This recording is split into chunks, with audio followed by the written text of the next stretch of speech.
December 1st, 1948. A man is found dead on Somerton Beach, Australia. No ID, no witnesses, no clear cause of death. Just a body in a suit and a single phrase hidden in his pocket. Tamam should.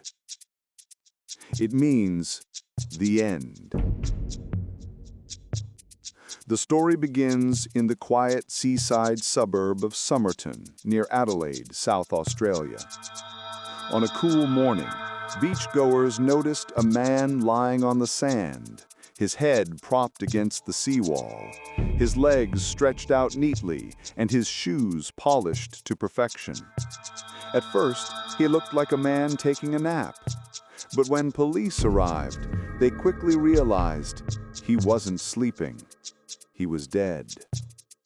No signs of struggle, no wounds, no blood. His suit was perfectly pressed, his tie neatly knotted. He looked too calm. Investigators found no wallet, no money, no identification, and every clothing tag had been carefully cut off. Even the labels inside his shoes were removed. The only clue, a small, rolled-up scrap of paper in his watch pocket. On it, 2 words printed in Persian script, Tamam should. It came from the Rubaiyat of Omar Khayyam, a centuries-old collection of Persian poems that speak about life, fate, and death. The coroner's report added more confusion. The man was in good health, around 40 to 45 years old, in top physical condition. No sign of poisoning, no visible trauma. Toxicology tests found nothing definitive. The cause of death? Unknown. So who was he? No one knew. No one came forward to claim the body. No missing person matched his face. And soon the press began calling him simply the Somerton Man. The investigation took a strange turn when detectives discovered something curious. A suitcase left at Adelaide railway station believed to belong to the Somerton Man. Inside were clothes, a stenciling brush, screwdrivers, and a spool of thread. But once again, all labels were cut off. The thread was an unusual orange hue, and it matched the stitching on the man's clothing. So yes, the suitcase was his. But the question remained, who was he sewing for and why? Then came the biggest twist. A local man came forward with a copy of the Rubaiyat of Omar Khayyam. Someone had thrown it into his car window around the time of the death. Inside that book, the exact page containing the words Tamam should was torn out. On the back of the book were strange letters written, faintly in pencil, something like a code. To this day, the code has never been fully deciphered. Some say it was random scribbling. Others claim it was a military cipher, perhaps used by a spy. Detectives also found a local phone number written in the back of the book.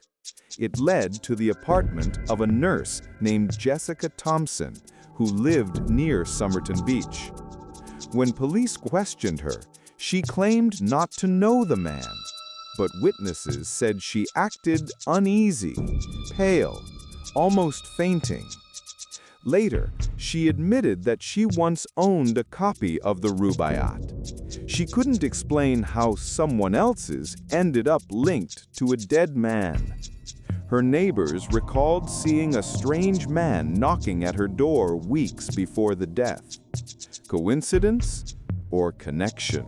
Over the decades, theories have multiplied, each more mysterious than the last. Some believe the Somerton Man was a Cold War spy, possibly poisoned with an untraceable chemical. Australia's intelligence agencies were active during that time, and Adelaide was home to a secret radar research base. Maybe he was a courier.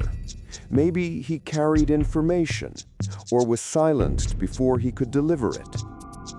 Others think he was involved in a tragic love affair with Jessica Thompson, the nurse. Perhaps he was her secret lover, or even the father of her child.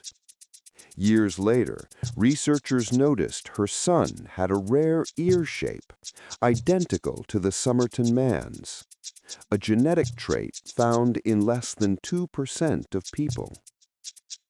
A third theory suggests a simpler yet haunting story. He took his own life. The phrase tamam shud, the end, could have been his final statement, a poetic farewell. But if that's true, why erase every trace of identity? Why cut off every tag, every label, every mark that could say who he was? The idea of deliberate anonymity feels calculated, purposeful, almost professional, as if someone or something wanted the man to remain a mystery forever. Even modern forensic tests have struggled to solve it. DNA analysis in the 2000s suggested European ancestry, possibly from the UK, but no perfect match has ever been found. In 2022, forensic experts claimed they may have identified him as Carl Webb, an electrical engineer from Melbourne. Yet even that theory remains debated because too many pieces of the puzzle still don't fit. The Somerton man was buried in Adelaide under a simple headstone. Here lies the unknown man who was found at Somerton Beach, 1st December 1948. For decades, strangers have visited his grave, leaving flowers, notes, and coins. He has become a symbol, not of death, but of mystery itself. The unanswered questions linger. Who was he? Why did he die on that beach? What message was hidden in that torn piece of paper, and who was meant to read it?